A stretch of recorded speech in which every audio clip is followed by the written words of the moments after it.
할렐루야. 반갑습니다. 이 부족한 사람 불러주셔서 또 함께 하나님 말씀 나누고 또 이렇게 기도할 수 있는 그런 그 시간 주셔서 너무 감사드리고, 또 좋은 목사님이 또 너무 귀하게 섬기시는 아름다운 교회에 와서 하나님이 참으로 쓰시는 우리 성도님들과 함께 또 이렇게 할 수 있는 시간을 가진다라는 것이 목회자로서는 개인적으로 너무 감사하고 또 영광스러운 그런 그 시간인 것 같습니다.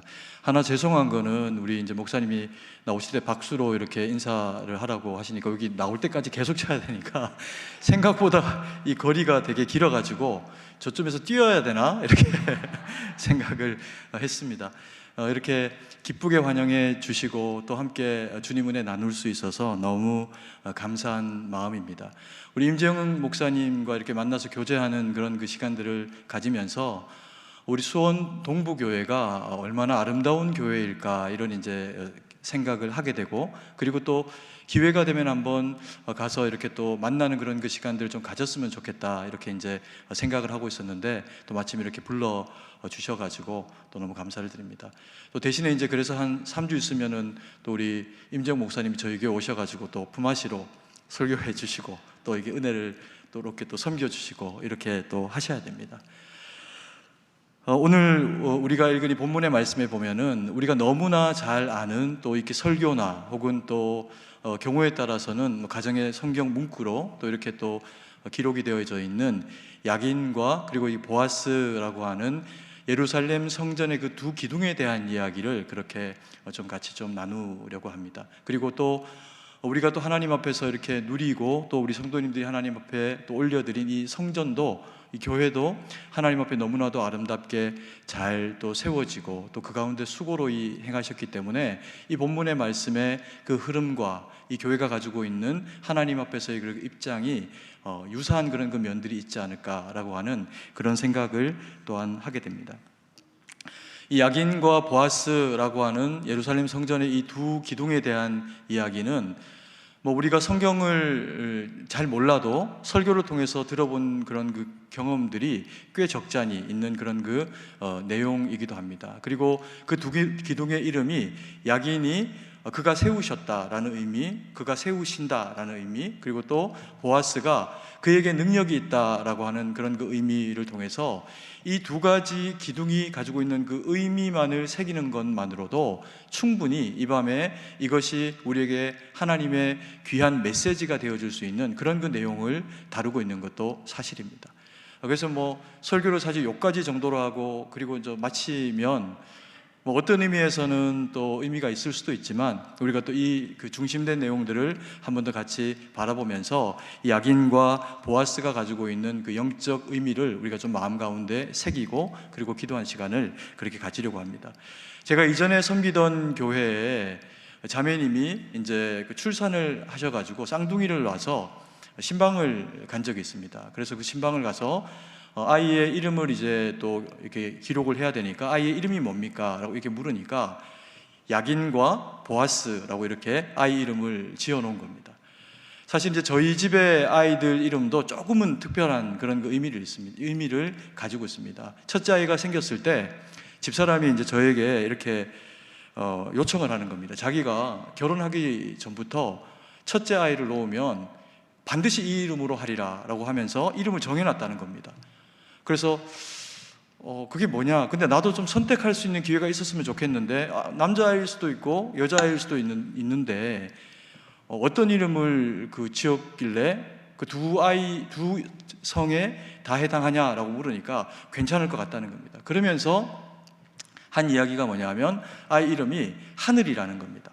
가만히 생각해 보니까 약간 중성적인 그런 그 이름의 성향을 가지고 있어서 여자에게도 어울리고 남자에게도 어울릴 것 같아서 제가 굳이 반대를 못 하겠어가지고 이거 내가 우리 아버님한테도 물어봐야 되는데 이제 이렇게 이야기를 하니까 우리 집사람이 자기가 10달 동안 이렇게 고생해가지고 첫째 아이를 낳는데 첫째 아이 정도 이름은 그렇게 자기가 마음대로 못 하겠냐는 겁니다. 그래서 제가 그러면 좋다. 당신이 정해놓은 그 하늘이라고 하는 이름으로 하는데 그 이름의 의미를 그럼 내가 부여하겠다. 그러면서 하나님과 늘 동행하는 사람, 그 두 개를 줄여가지고 한자도 없이 그러면 그냥 하나님과 늘 동행하는 자라고 하는 의미로 하늘이로 하자라고 이제 합의를 보고 그래서 아이 이름을 하늘이라고 지었습니다. 그리고 이제 또 둘째 아이, 셋째 아이를 이제 한 번에 동시에 가지게 된 겁니다. 쌍둥이를 저희 집이 가지게 돼가지고 어느 날 집사람이 저한테 또 묻는 겁니다. 여보, 예수님이 어떤 분이에요? 예수님? 우리의 평화의 왕으로 평안을 주시기 위해서 오신 분이지? 평안? 그러면 모세는 어떤 분이에요? 모세? 지면에서 그보다 더 온유한 자가 없다고 그랬는데, 그래서 아이 이름이 평안이하고 온유가 된 거예요. 당한 거죠, 제가.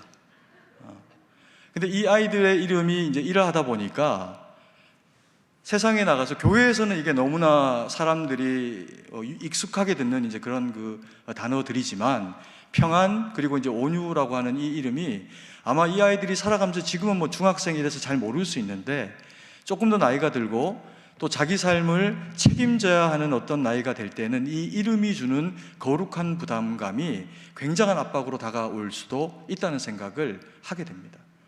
그런데 이 쌍둥이, 제가 신방 갔던 집의 아이들의 이름이 야긴과 보아스인 겁니다.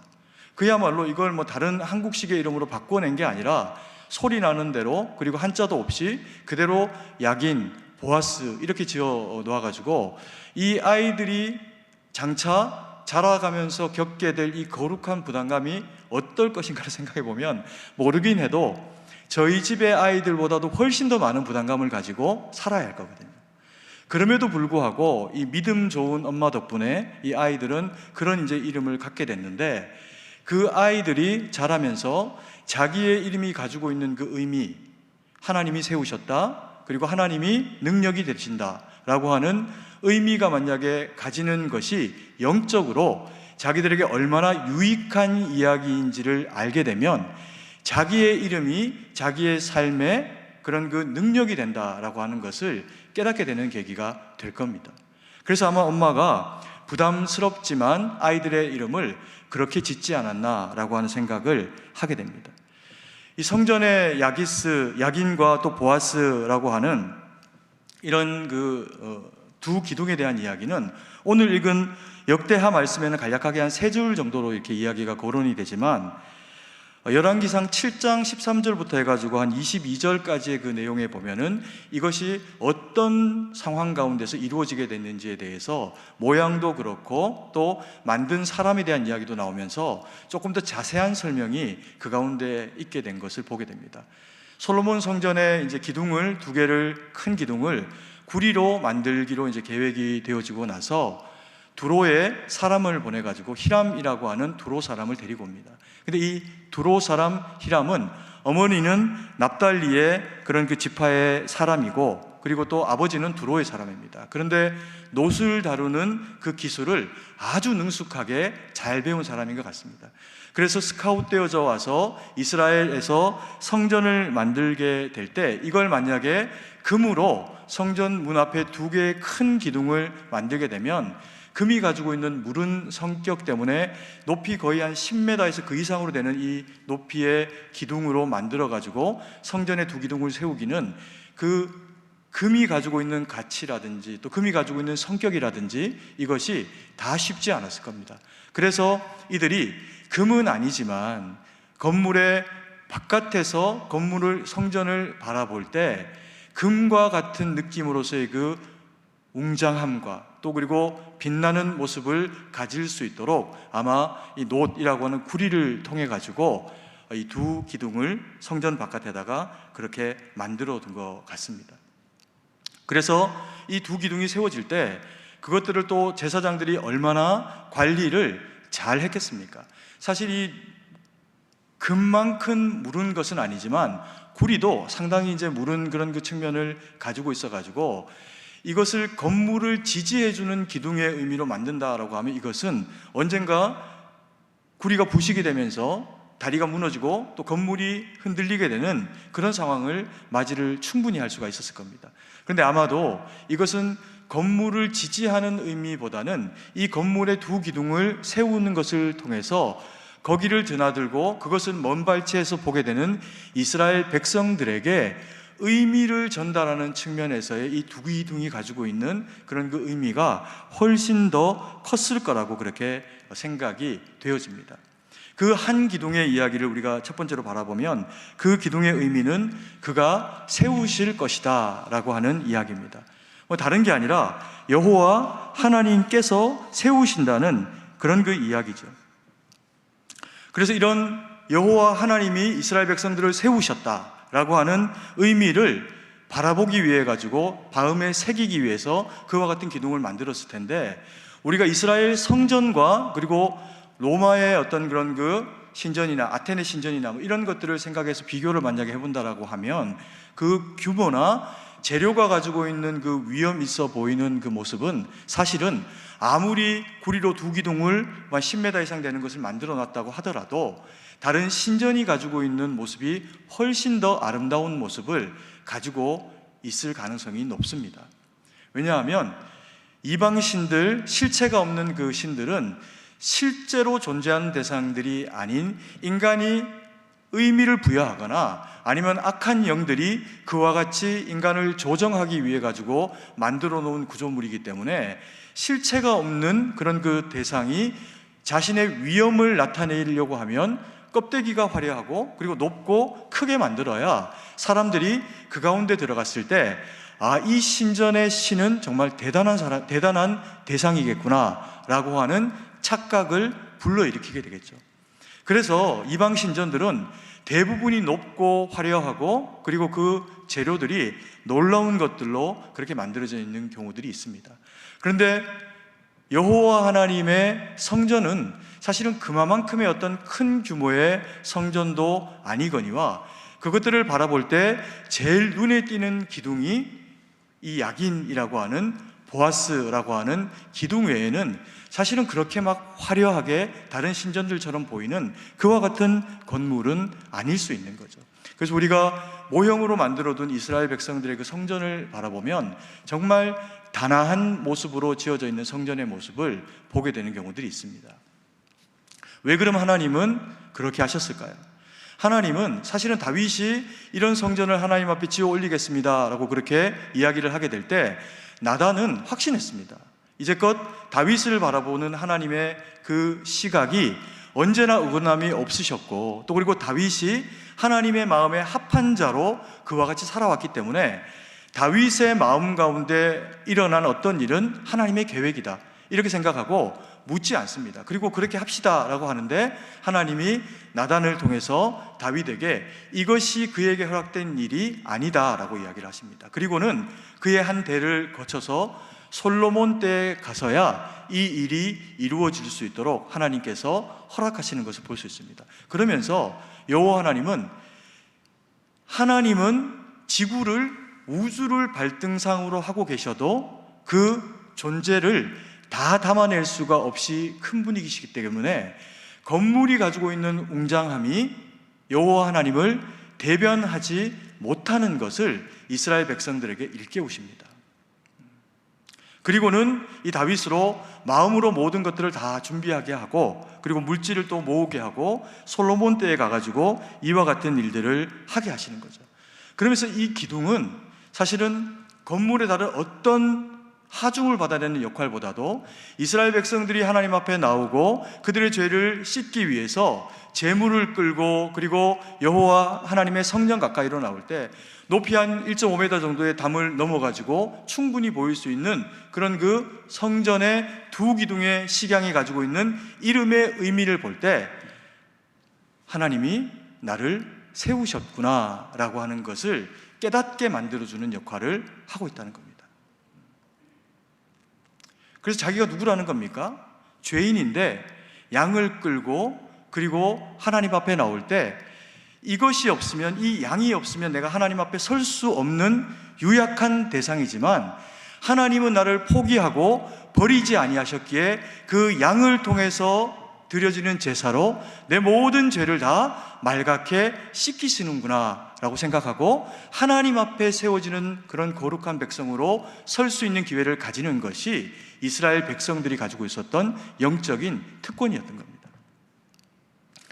그리고 두 번째로 우리가 만나게 되는 이 기둥, 한 기둥의 이름이 뭡니까? 보아스라고 하는 이름입니다. 그가 세우셨다라고 하는 그런 그 의미죠. 이것도 또한 마찬가지의 의미를 가지고 있습니다. 하나님이 능력이다. 하나님의 능력은 누구를 위해서 가지고 계신 것인가? 만약에 하나님의 능력이 나를 위해서 사용되지 않고 내가 하나님 앞에 나와서 기도를 드리는데 주님이 내 기도를 들으시지 않는 겁니다. 옆에 사람은 막 은혜를 받고 성령의 강권적인 은혜의 역사가 그 머리에서부터 발끝까지 막 흘러넘치는 게 옆에 있으면 우리가 느껴지지 않습니까? 그런데 경우에 따라서는 우리의 마음이 갈급한데 하나님의 그 은혜가 옆에 사람에게 흘러넘치는 것 같은 그 은혜가 내게는 느껴지지 않을 때도 있습니다.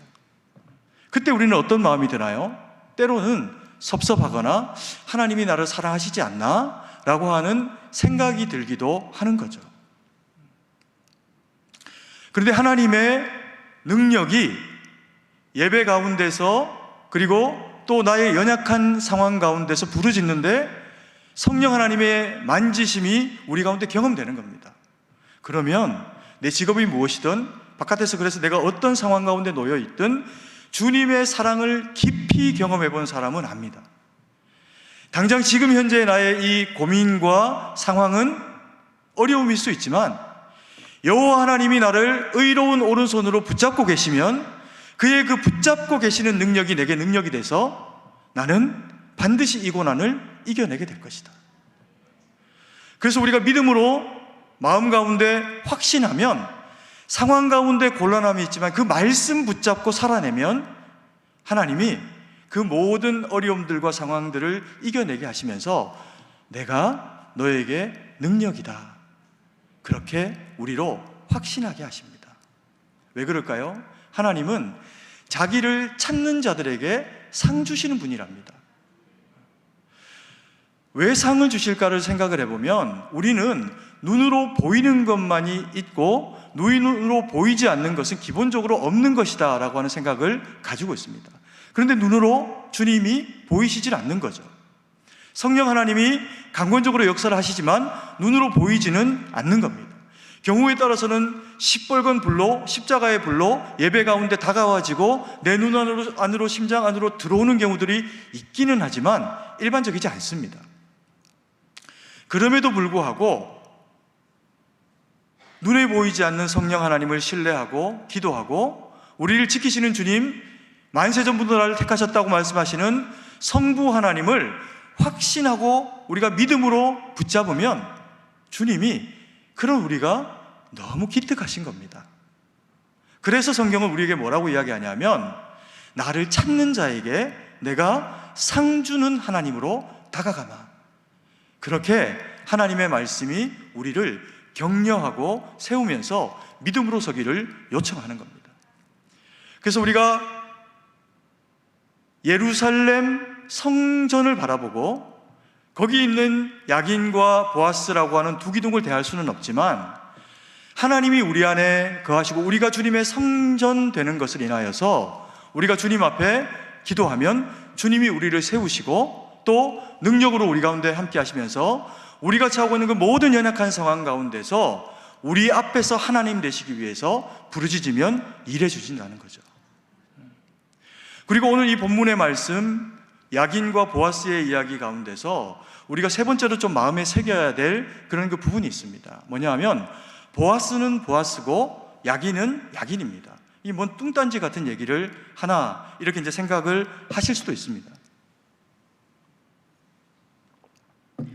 야긴을 보고 야긴이라고 하고 보아스를 보고 보아스라고 하지 무슨 그게 뭔 말이냐. 야긴도 사람의 이름이고 보아스도 사람의 이름입니다. 정확하게 성경이 어떤 경위를 통해서 이 두 이름을 여기에 야긴 그리고 또 보아스라고 이렇게 짓게 되었는지에 대한 자세한 경위는 성경에 기록되어 있지 않습니다.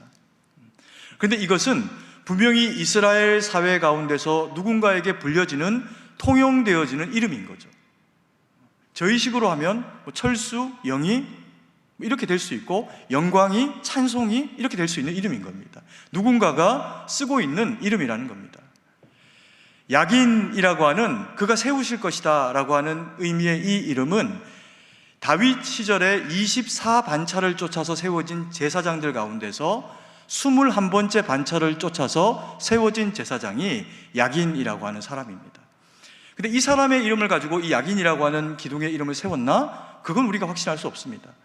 어쨌건 이 성전이 가지고 있는 의미 가운데 하나님이 세우실 것이다, 그리고 하나님이 능력이 되어 지키시고 보존하실 것이다 라고 하는 것으로 이 두 기둥의 이름이 명명되어진 것은 분명한 사실입니다. 그러면 우리가 이 다윗 시절에 21반차를 쫓아서 세워진 야빈이라고 하는 제사장과 이 기둥의 이야기를 만약에 같이 엮어서 보게 되면 주어지는 의미, 그것이 무엇일까 생각해 보면 야긴은 제사장입니다. 제사장이 하는 역할이 무엇일까요? 짐승을 백성들을 대신해서 데리고 옵니다.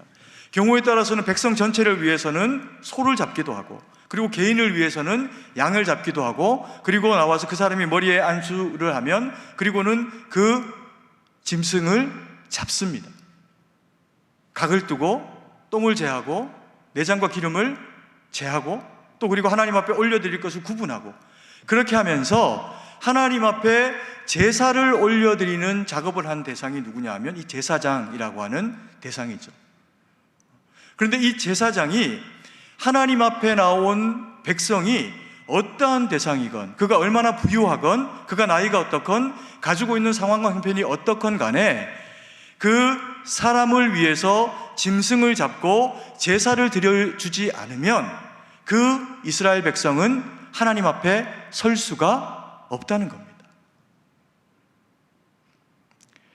그래서 이 제사장이 하는 역할이 뭐냐 하면 백성을 하나님 앞에서 세워주는, 그리고 다시금 그가 하나님 앞에 세워져서 하나님 앞에서 여전히 거룩한 이스라엘 백성으로 다시 살아갈 수 있는 기회를 제공하는 도우미가 제사장이라고 하는 사람이 가지고 있는 역할이라는 겁니다.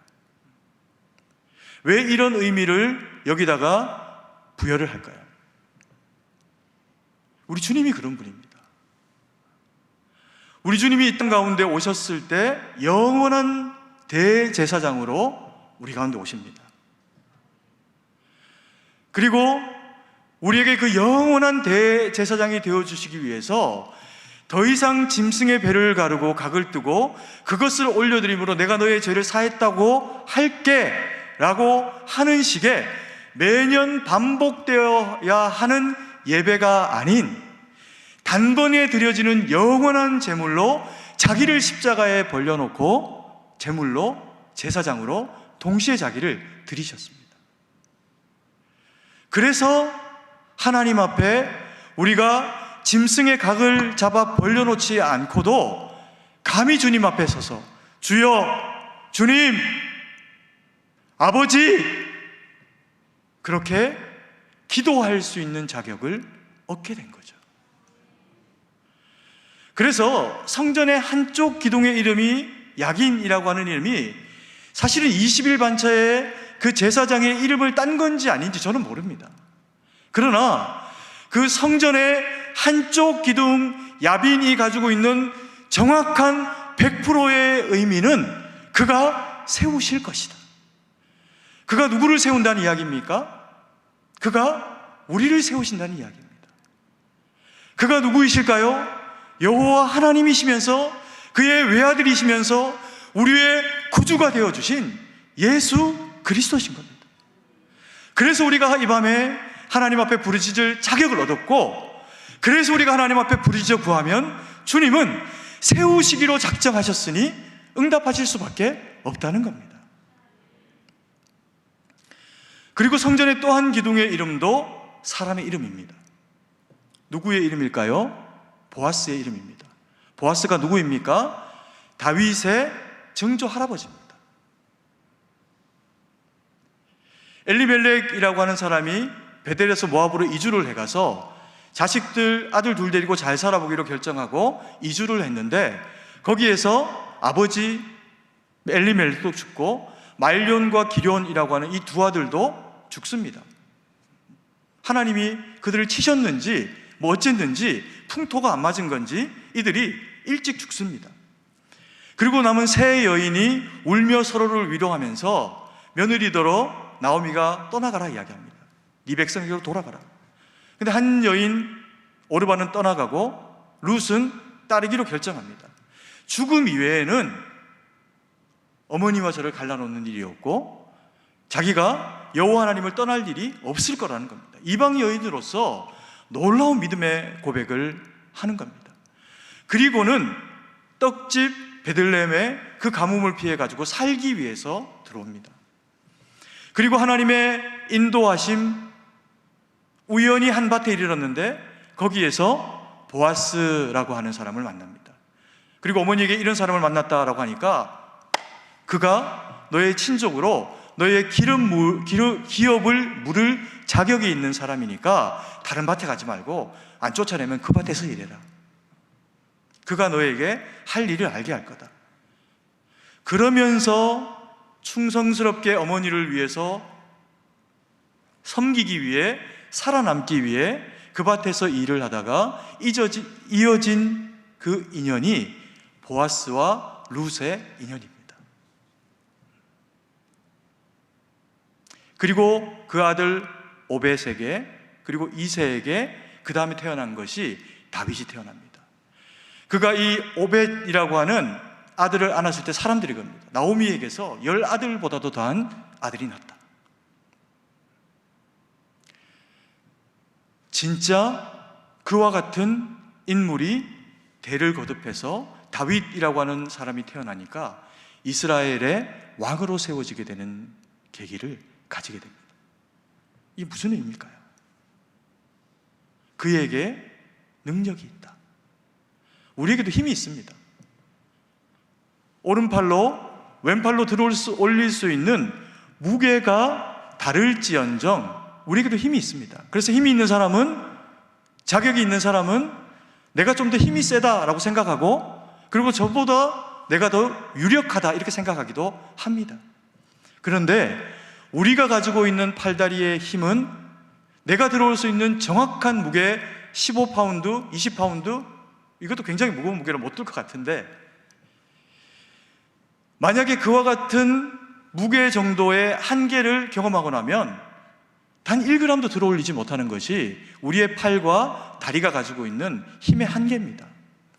그래서 여호와 하나님은 너희의 팔다리가 굵다고 기뻐하시는 분이 아니라고 이야기합니다.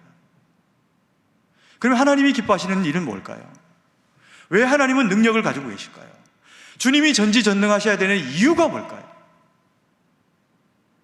주님이 전지전능하시고 완전하셔야 하는 이유는 불완전한 우리를 섬기기 위함입니다. 다만 우리가 생각하는 방식과 하나님이 생각하는 방식과 시간이 때에 따라서는 다를 때가 있을지언정 하나님이 가지고 계신 100%의 힘은 반드시 누구를 위해 쓰기로 작정하시고 가진 힘입니까? 저와 우리 사랑하시는 성도님들이 당하고 있는 상황을 위해서 쓰시기로 결정하신 힘이 여호와 하나님의 능력입니다. 그래야 약인 그가 세우신다, 나를 세우시기 때문에 의미가 있는 거죠. 그래야 보아스라고 하는 기둥이 그에게 능력이 있다, 나를 위해 쓰실 능력이어야 그게 의미가 있는 거죠. 내 옆에 사람을 위해서는 쓰는데 나를 위해서 쓰지 않는 능력이면 내게는 의미가 없는 능력이지 않습니까? 그런데 이 약인과 보아스라고 하는 기둥을 통해서 주님이 우리에게 주신 메시지는 뭐냐면, 내가 너를 세우마, 내가 너의 능력이다, 이렇게 말씀하시는 겁니다. 보아스는 그러면 어떤 대상일까요? 보아스는 룻의 입장에서는, 나오미의 입장에서는 예수 그리스도와 마찬가지 의미를 가지고 있는 대상입니다. 왜요? 더 이상 기업 없이 살아갈 수 없게 된 여인들에게 살 길을 열어준 대상이니까. 그래서 이 보아스라고 하는 기둥, 이 인물이 가지고 있는 한 측면은 예수 그리스도가 얼마나 긍휼의 대상인지, 우리가 주님을 통해서 경험하게 될 것이 얼마나 탁월한 능력인지를 일깨워주는 대상과 기둥으로서의 그 이름이 가지고 있는 의미가 있다는 겁니다. 그래서 이 보아스라는 이름은 그에게 능력이 있다, 예수 그리스도께서 우리를 위해서 십자가에 죽은 그가 세우실 것이다, 그가 세우리라 말씀하시는 이 약인이라고 하는 제사장적인 측면에서의 한 축을 이루는 예수님의 그런 그 역할이 있다라고 하면, 또 다른 하나의 주님이 우리 가운데서 보이신 주님만이 보이실 수 있는 유일한 능력, 부활, 죽음에서 살게 하시는 주님의 능력, 그것이 보아스라고 하는 그에게 능력이 있다라고 하는 그 능력을 통해서 우리 가운데 보이시는 하나님의 탁월함입니다. 제가 이 말씀을 준비하면서 저희 교회의 어떤 한 측면도 좀 고려가 되고, 그리고 수원 동부교회도 하나님 앞에서 정말 예루살렘 성전처럼, 그리고 또 주님 앞에 드려진 이 약인과 보아스라고 하는 이 두 기둥이 가지고 있는 의미와 같은 교회와 성도들의 모임이겠구나, 이런 생각을 한 적이 있습니다. 와보니까 성전이 너무 아름다운 겁니다. 예배당이. 굳이 설교를 잘 안 해도 성도님들이 그냥 앉아서 헌신되어진 이 예배당에 기도만 하면 주님이 응답해 주시고 역사하시니까 이 예배당 자체로만도 하나님 앞에 너무 의미 있는 그런 그 장소인 것 같습니다.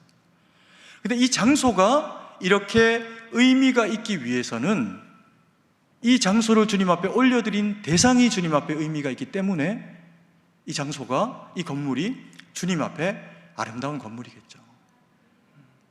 수원에서 여기보다 더 아름다운 예배당이 있을까요? 정말 아름답습니다.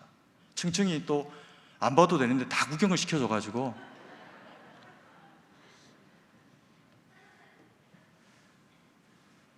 저희 교회가 128년 된 교회입니다. 우리 교단에서 장로교 합동에서는 1호 교회입니다. 110년 이상이 지나갔는데 이 공간에 한 3분의 2 정도 크기는 돼요. 그러니까 우리 승동교회도 사실은 그 시절에 다른 어떤 곳에도 없는 아름다운 건물을 하나님 앞에 지어 올려드린 거죠.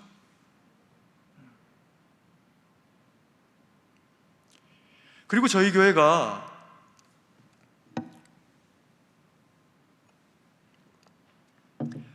우리가 3.1운동에 대해서 교과서에서 배울 때는 민족대표 33인 이야기와 이런 식으로 우리가 틀리진 않습니다. 이제 그분들이 우리 교회 옆에 있는 태화관에서 모여서 발표하시고 자신들이 스스로 이제 전화 걸어서 총독부에 이제 잡혀가신 거죠. 그리고 실제로 3.1운동은 어떻게 진행이 된 거냐 하면, 저희 교회 청년부 회장, 당시에 청년면려회 회장이었던 김원벽 지사라고 하는 분이 서울과 수도권의 한 20여 개 학교의 학생 대표들을 저희 교회에다가 다 불러 모읍니다. 그리고는 예배당에 교회에 예배드리러 오는 것처럼 그들과 짜고 주일날 태극기하고 그 다음에 등사된 선언문 이런 것들을, 등사물들을 교회에다가 다 숨겨놓습니다. 그리고는 3월 1일 날 그거를 파고다공원, 바로 앞에 있는 파고다공원에 가지고 나가가지고 거기서 이름은 정확하게 누군지 모르는데 전도사님 한 분이 그것을 읽고, 그리고 거기 모인 백성들과 학생들이 대한독립 만세를 부른 거예요.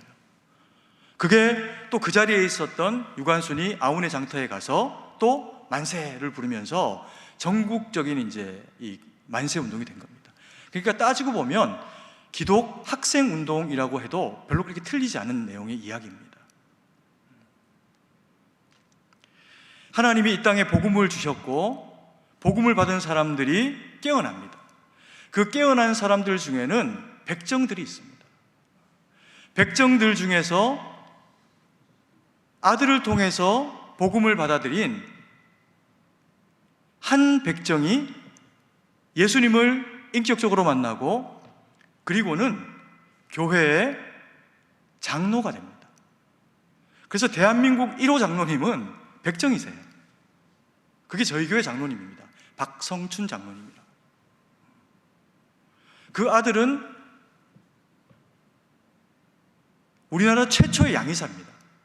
박서양이라고 최초의 양의사인데, 이분이 자기의 그런 그 유익을 위해 살아가도 누가 뭐라고 안 할 텐데 만주로 가세요.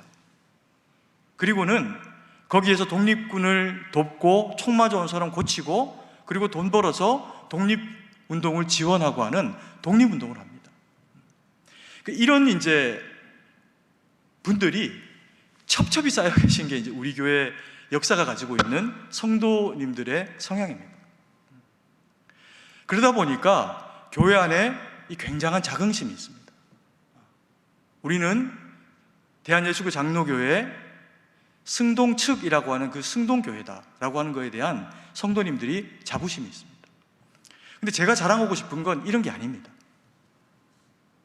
제가 우리 교회에 부임해 온 지가 이제 뭐 3년, 이제 만 3년이 거의 이제 돼가고 있거든요.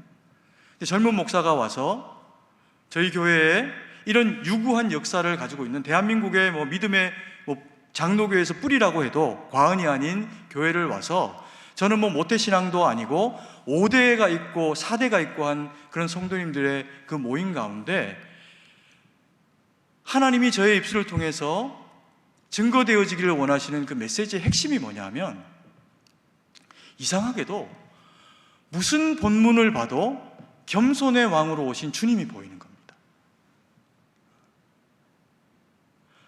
그래서 128년 된 교회에 거의 매주 겸손을 이야기하고, 우리가 주님을 닮아서 겸손해야 하고, 이런 얘기를 주로 합니다. 이게 이제 멀쩡하게 생각을 하면 이런 이야기가 싫을 수도 있지 않습니까? 우리가 교만하지도 않은데 뭘 자꾸 겸손하라고 이야기를 하고, 그렇게 생각할 수도 있습니다. 그런데 저희 승동교회 성도님들이 가지고 있는 128년의 힘은 겸손이라고 생각합니다. 우리 성도님들이 이 메시지에 아멘을 해주시는 거예요. 지난주에도 아멘 했는데 이번 주에도 이 목사가 또 이야기를 하네? 그럼 또 크게 아멘하고, 그 다음 주에도 어떤 본문을 가지고 이야기해도 한 축은 반드시 주님의 겸손을 우리가 마음에 새기고 살아가는 믿음의 사람이 됩시다 라고 하는 이야기를 하면, 성도님들이 모르겠습니다. 제가 뭔 데서 싫어할지 모르지만 아멘 하고 받는 겁니다. 저는 이게 제가 섬기는 승동교회의 능력이어야 하고 앞으로도 능력이어야 한다고 생각합니다. 왜 그럴까요? 우리는 주님이 세우셨습니다.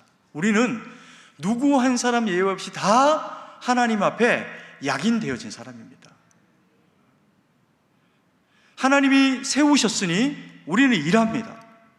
그런데 교역자가, 목사가 앞에 나와서 이야기를 하고 설교를 하니까 더 특별해 보이고 대단해 보일 수도 있지만, 실제로 저는 전혀 특별하지 않습니다. 전혀 능력이 없고 전혀 무능합니다.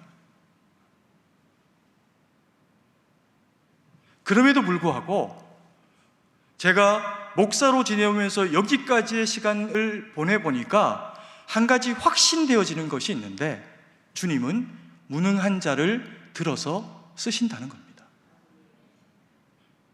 우리 임재영 목사님이 제가 모르기는 해도 진짜 무능할 겁니다. 남해교회 목사님을 죄송합니다. 그의 겸손한 무능함에 대한 인정이 있었기에 성도님들이 피를 짜고 땀을 짜고 하나님 앞에 울며 드릴 수 있는 거룩으로 이 교회가 하나님 앞에 지어지고 드려진 거죠. 목사는, 주의 종이라고 표현되어 있는 교역자는 철저하게 무능해야 합니다. 내 안에 아무것도 없고 철저하게 무능해서 주님 앞에 기도하고, 그래서 암이 걸리고, 그래서 수술을 앞두고 있고, 사업이 힘들고, 상황이 어려운 성도가 찾아왔을 때 내게 능력이 있어서 안수해줘서 그의 일이 풀어지고 내가 능력이 갑절이 된다면 어느 순간 같이 망하게 돼 있습니다. 그런데 정직하게 아무리 돌아보아도, 목회 시간이 아무리 오래돼도, 이전에 어떤 능력이 나타나는 경험이 있어도 여전히 백지예요. 그런데 그런 무능함을 하나님 앞에 의지하고 나와서 기도하면 내가 보아스, 그에게 능력이 있다, 내가 너에게 능력이 되어주마 말씀하시면서 주님이 저와 교회와 성도님들 사이에 일하시더라고요. 여러분, 올해가 수원 동부교회가 50년째가 되는 해라고 들었습니다. 100년을 쓰임받고 150년을 쓰임받는 방식을 말씀드릴까요? 세상의 모든 교회들이 주님 오실 때까지 쓰임받는 게 아니더라고요. 코로나가 오고 나니까 문을 닫는 교회들이 생기고 심지어는 주일학교가 없는 큰 교회도 생깁니다. 우리 수원 동부교회가 지금도 주님 앞에 쓰임받고 있지만 시간이 지날수록 더 하나님 앞에서 아름답게 수원을, 그리고 대한민국을 대표하는 교회가 되기를 원합니다. 그 교회로 쓰임받기 위한 유일한 길은 기도하고 찬양드리고 예배드리고 하나님의 말씀 가운데 깊이 들어가고, 이 모든 영적 성숙과 더불어 반드시 있어야 되는데 무엇일까요? 겸손한 교회여야 합니다. 그러면 주님이 무엇을 부어주셔도 무엇을 맡기셔도 이 통장에 들어가면 나의 영광과 나의 나라를 위해서 사용하겠구나 라고 믿고, 그리고 확신하시면서 우리 성도님들을 더 하나님이 귀하게 세워가실 겁니다. 단번에 화려하지만 속히 망하는 길을 알려드릴까요? 다른 거 없습니다. 교만하면 됩니다. 섰다고 하는 그 순간에 넘어짐이 무엇인지를 경험하게 돼버립니다. 그래서 마귀가 우리를 넘어뜨리는 방식은 쉽습니다. 뭘 안 되게 해가지고 낙심하게 하는 방식도 있지만, 뭘 잘 되게 하는데 그것이 내가 하니까 되네 라고 생각하게 만들어서 우리를 넘어지게 하는 방식도 마귀가 즐겨 사용하는 방식입니다. 그걸 교만이라고 하죠. 제가 이 말씀을 나누는 이유는 여러분들을 위한 이야기가 아닙니다. 사실은 우리 승동교회가 대한민국에서는 어쨌든 제일 오래된 교회 중에 하나인데 내년에도 그렇게 쓰임 받았으면 좋겠습니다. 그래서 우리나라의 대한민국을 대표하는 교회는 아니지만 일본 교회가 바뀌지 않았으면 좋겠습니다.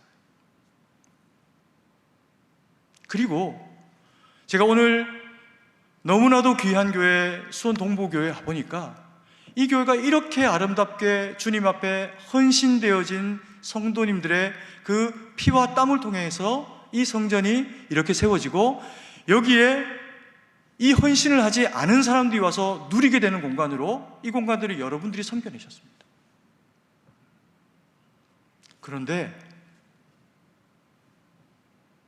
주님보다 앞서지 않으셔야 합니다. 그것이 성도의 능력입니다.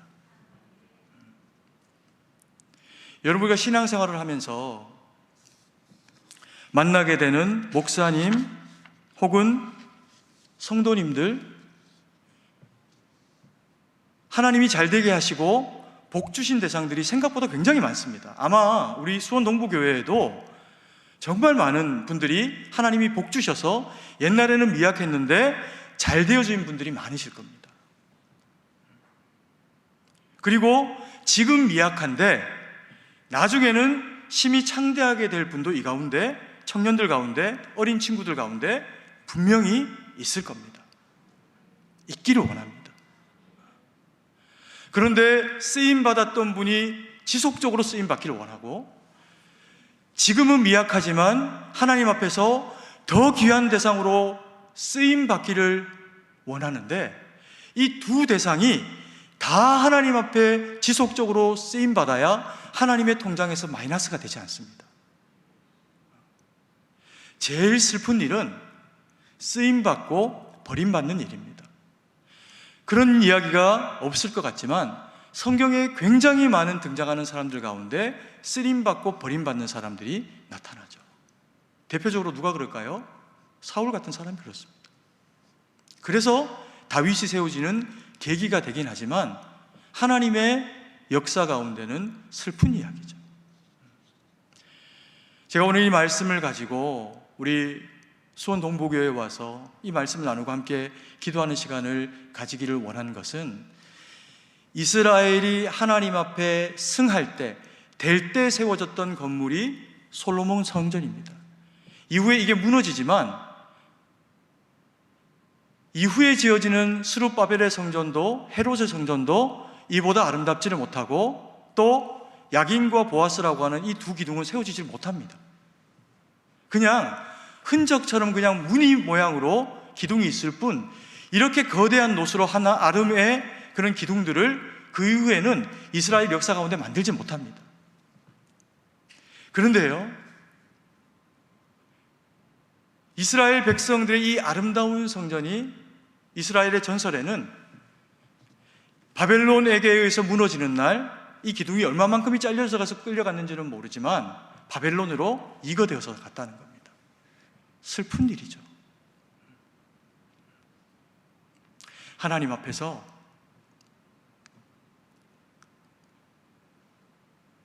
다윗처럼 쓰임받는 성도님들 되기를 소망합니다. 솔로몬까지 안 넘어가도 되고, 다윗처럼 마음을 하나님 앞에 드리고, 물질을 드렸는데 아깝지 않고, 어차피 죽어서 아무도 가져가지 못하고 좀 많이 남겨놓고 갔더니 자식들이 서로 간에 다 원수됩니다. 두고 보십시오. 하나님 앞에 마음을 드리고 자녀를 믿음으로 낳으십시오. 그래서 우리의 자녀들의 이름이 쌍둥이 엄마가 지은 아이들의 이름 야긴과 보아스는 아니지만, 하나님 앞에서 내 아들과 딸이 야긴이 되고 보아스가 되어져서 정말 하나님이 세우시고, 그리고 하나님이 능력을 주셔서 이 세상 가운데, 이 세대 가운데 참으로 믿음 안에서 탁월한 자녀들이 될 수 있도록 저들을 기도로, 말씀으로, 믿음의 본으로 그렇게 세워내서 주님 영광 돌리는 저와 우리 사랑하시는 성도님들 되기를 간절히 소망합니다. 기도드리겠습니다. 사랑의 아버지 하나님, 은혜와 사랑을 감사드립니다. 주님 너무나 사랑하시고 주님 너무나 미쁘게 여기시는 우리 수원 동부교회, 아버지 하나님, 주님 앞에 마음을 드려, 영혼을 드려 주님 앞에 아버지 하나님, 이와 같은 아름다운 예배의 처소를 주님 앞에 올려드렸습니다. 아버지 하나님, 이 수고로움과 헌신을 받으시고 주님이 친히 이 가운데 역사하셔서 야긴 세워주시고 보아스 능력이 되어주셔서 주님 오실 때까지 쓰임받는 우리 거룩한 하나님의 백성들 되기를 간절히 소망합니다.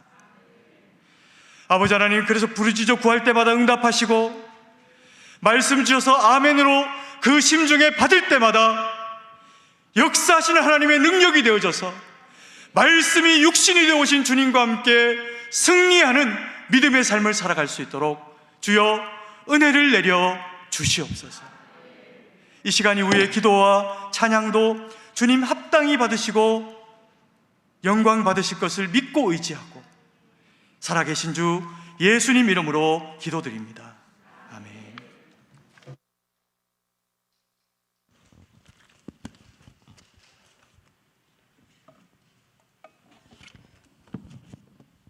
우리 함께 찬양하고 기도하겠습니다.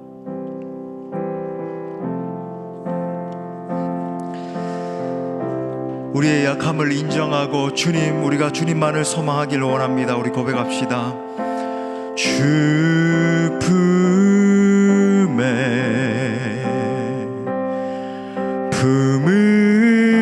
품으소서. 능력에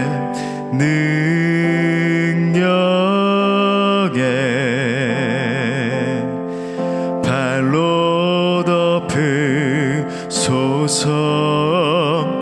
거친 파도 날 향해 와도 주와 함께 날아고 으리. 폭풍 가운데 나의 영혼 잠잠하게 주를 보리라.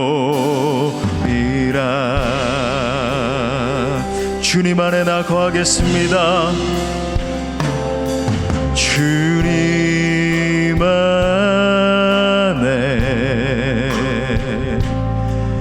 나 거하리. 주님의 능력, 주 능력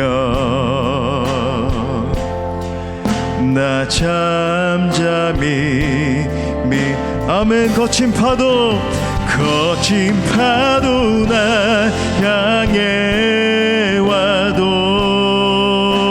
주와 함께 날아오르리. 폭풍 가운데 나의 영혼 잠잠하게 주님을 바라보는 믿음으로 거친 파도 날 향해 와도 주와 함께 날아오르리. 폭풍 가운데 나의 영혼 잠잠하게 주가 일하십니다. 주가 일하시네. 주가 일하시네. 주께 아끼지 않는 자에게 주가 일하시네. 주가 일하시네. 신뢰하며 걷는 자, 우리 손 높이 들고 주님 앞에 주가 일하시네. 주가 일하시네. 주가 일하시네. 주께 아끼지 않는 자에게 주가 일하시네. 주가 일하시네. 신뢰하며 걷는 자에게. 여러분, 이 시간 우리 말씀 붙들고 함께 기도할 때 우리가 주님의 전능하심을 바라보기 시작할 때 우리의 연약함을 인정하기로 결정합시다. 여러분, 우리가 얼마나 수많은 교회들이, 수많은 사람들이 주님 앞에 고개를 쳐들고 얼마나 교만으로 반응하며 점점점 쇠락하는 것을 우리가 보지 않습니까? 사울이 무너진 것을 여러분 우리가 보지 않아요. 많은 하나님의 사람이라고 하는 사람들이 마지막에 쓰임받지 못하는 것을 우리가 봐왔지 않습니까? 하지만 여러분, 우리가 겸손히 주님 앞에 엎드리기 시작할 때에 하나님이 우리를 끝까지 써 주실 줄 믿습니다. 아멘. 이 시간에 우리가 주님 앞에 겸손으로 두 손을 높이 듭시다. 그리고 이렇게 고백하기 시작합시다. 주님, 우리가 주님 앞에 엎드리길 소원합니다. 아멘. 주님, 우리가 주님 앞에 엎드릴 때 주님, 우리를 써 주시옵소서. 아멘. 주님, 우리를 붙들어 주옵소서. 아멘. 하나님, 나의 인생이 주님 앞에 있사오니 하나님, 주님 오시는 그날까지 우리를 사용해 달라고 우리 다 함께 주님 찾고 기도합니다. 주님 찾습니다.